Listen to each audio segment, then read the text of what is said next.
Au fil des chapitres, le personnage de Scopper Gaban fait grimper l'attente de son retour sur le devant de la scène dans le manga. Nous sommes près de 500 chapitres après l'apparition de Rayleigh, et Gaban ne laisse qu'entrevoir de légers aperçus de lui-même. Je vais établir la théorie en deux parties. La première, l'histoire de Scopper Gaban partant de sa plus tendre enfance jusqu'à son voyage sur l'Euro Jackson. Et on va voir à quel point les éléments des 20 premiers chapitres se connectent à la perfection avec les chapitres les plus récents.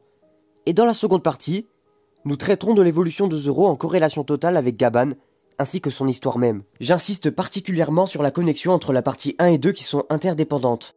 Avant de lancer la théorie, n'oublie pas de t'abonner si tu aimes mes vidéos pour me soutenir et pour suivre mes prochains contenus. C'est parti pour la théorie du jour. Pour commencer, plongeons il y a plus de 5 décennies. Il était un forgeron célèbre dans le pays de Wano qui se nommait Kozaburo Shimotsuki.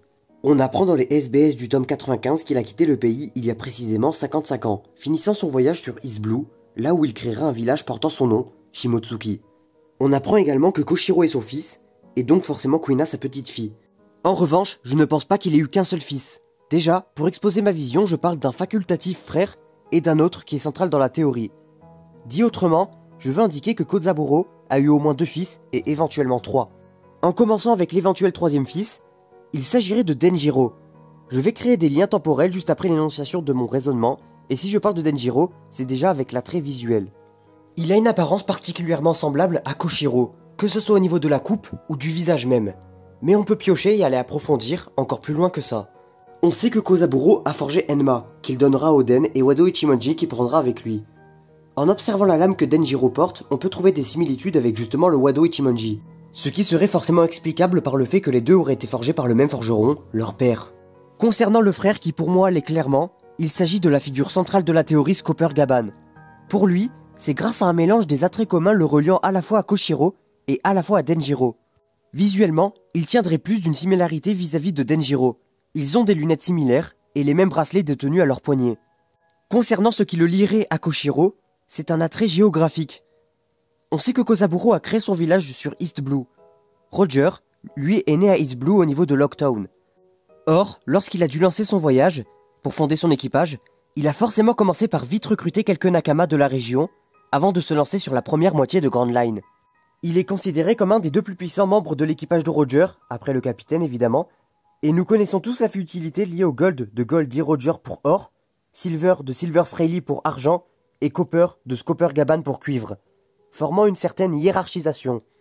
On voit distinctement que Scopper a rejoint tôt Roger dans son aventure, son apparence ayant fortement évolué. Ce qui signifie qu'il y a de très fortes chances que Gaban ait été recruté dans la région d'East Blue, collant parfaitement avec la localisation du village Shimotsuki. On arrive à l'étape visant à former un enchaînement chronologique pour créer la concordance attendue et offrir une grande crédibilité à l'hypothèse. Alors nous commençons avec le départ de Kozaburo de Wano il y a 55 ans. On apprend que son fils Koshiro n'est pas né à Wano, ce qui est logique étant donné qu'il a 51 ans. Mais, maintenant voyons pour Gaban. Sur cette image issue du flashback de Baggy, on voit qu'il était à cette époque particulièrement jeune. Environ l'âge de Luffy actuellement si on devait comparer. Roger a participé à l'incident de God Valley. Le lieu se trouve logiquement sur Grand Line, ce qui signifie que dans la théorie, il était déjà sur le navire il y a plus de 38 ans. Gaban, dans le flashback ayant une apparence bien plus jeune que lors de l'affrontement avec Barbe Blanche il y a 26 ans. On peut même remonter temporellement un peu plus loin que God Valley. Il y a 39 ans, Roger est arrivé à Roadstar, l'île se situant au bout de la seconde moitié de Grand Line.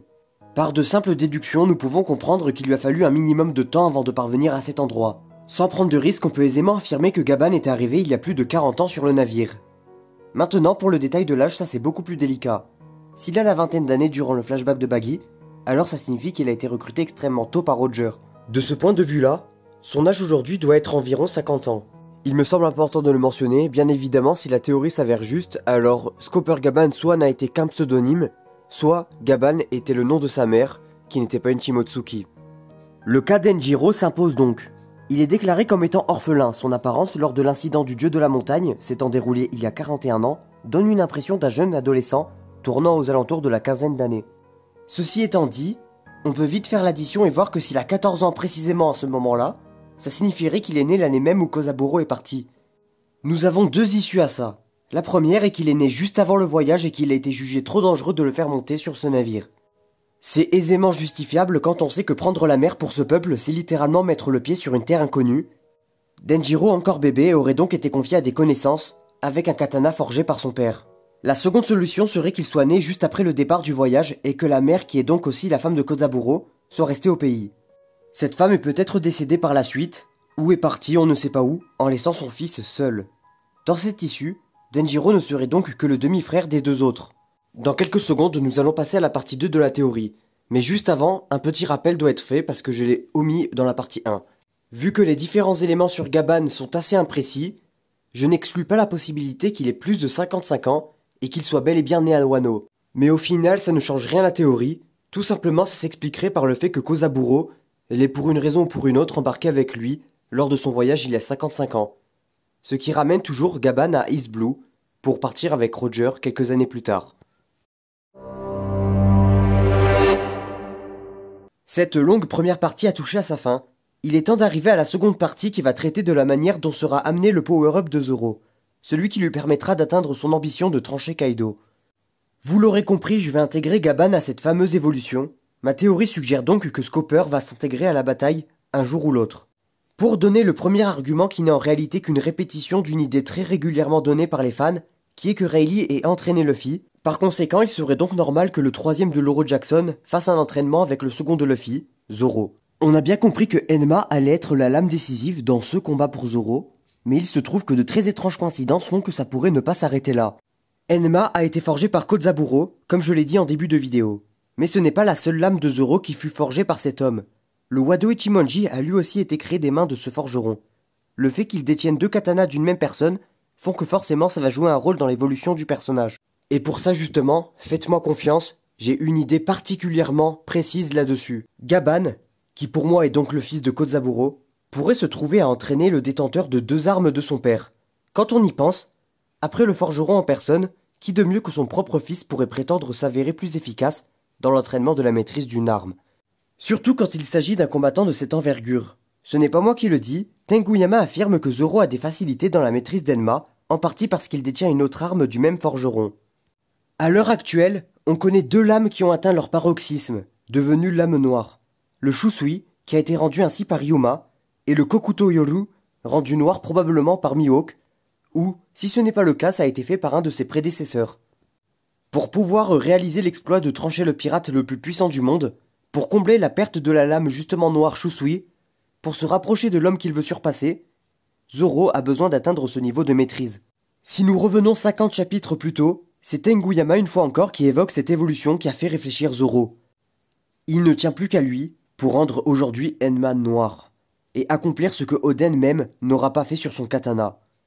En devenant la troisième personne actuellement connue à faire passer son arme à ce niveau, il pourrait montrer au monde entier qu'il veut se forger une place dans la cour des plus grands.